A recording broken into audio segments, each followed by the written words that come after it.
Sa isang iglap,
Pumasok ka na, Jude.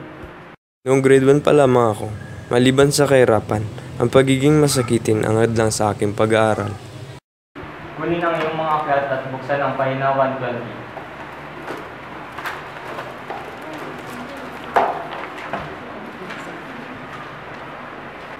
Sino ang makakapagsabi ng mga probinsya na bumubuo ng Bicol Region? Ngunit, sinikap ko pa rin pumasok at maging aktibo sa klase. Ako po, sir. Camarines Sur, Camarines Norte, Albay, Masbate, Catanduanes.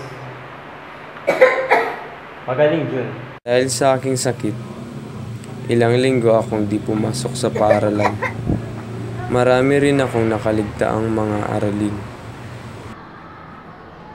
Si June. Nandito na ba si June? Nandito ba si June? Si June. Dahilan upang harapin ang panimulang dagok sa aking buhay. Kailangan niya umulit ng grade 1.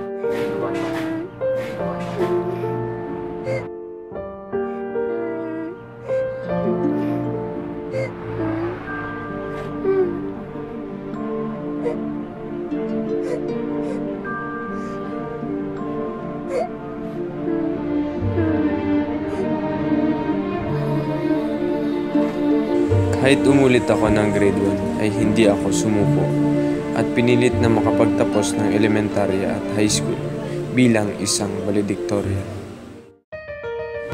Mas nagsikap akong mag-aral noong nasa kolehiyo na ako.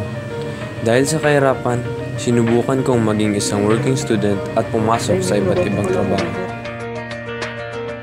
Noong unang taon ko sa kolehiyo, naging staff ako ng isang butik.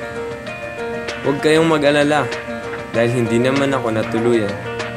Sa katunayan, magandang panimula ngayon sa aking pagtatrabaho.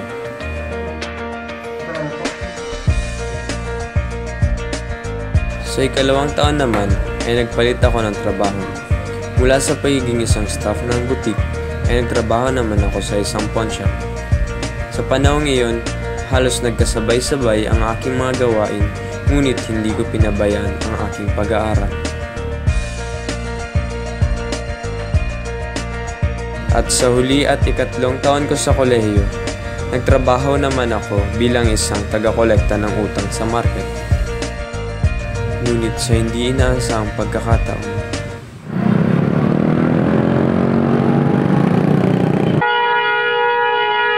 ay hinarap ko ang pinakamalaking dagok sa aking buhay.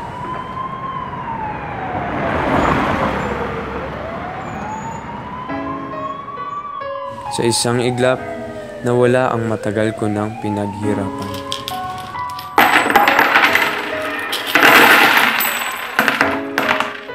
Sa isang iglap, muntik nang maglaho ng parang bula ang aking mga pangarap. Ngunit sa isang iglap, naisip kong hindi dapat sumuko. At sa isang iglap, sinabi kong susubukan ko.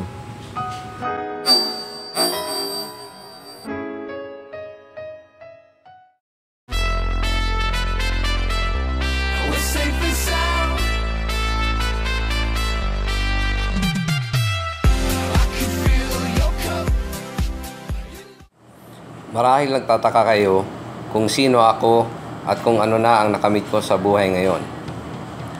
Nakapagtapos ako ng kolehiyo bilang cum laude sa loob lamang ng 3 taon. Marami na rin akong natamong mga parangal at pagkilala sa aking husay at galing sa pamamalakad.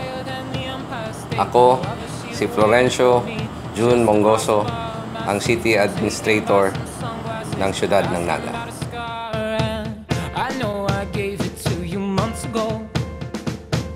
I know you're trying to forget, but between the drinks and subtle things, the holes in my apologies, you know, I'm trying hard to take it back. So if by the time the bar closes and you feel like falling down, I'll carry you home tonight.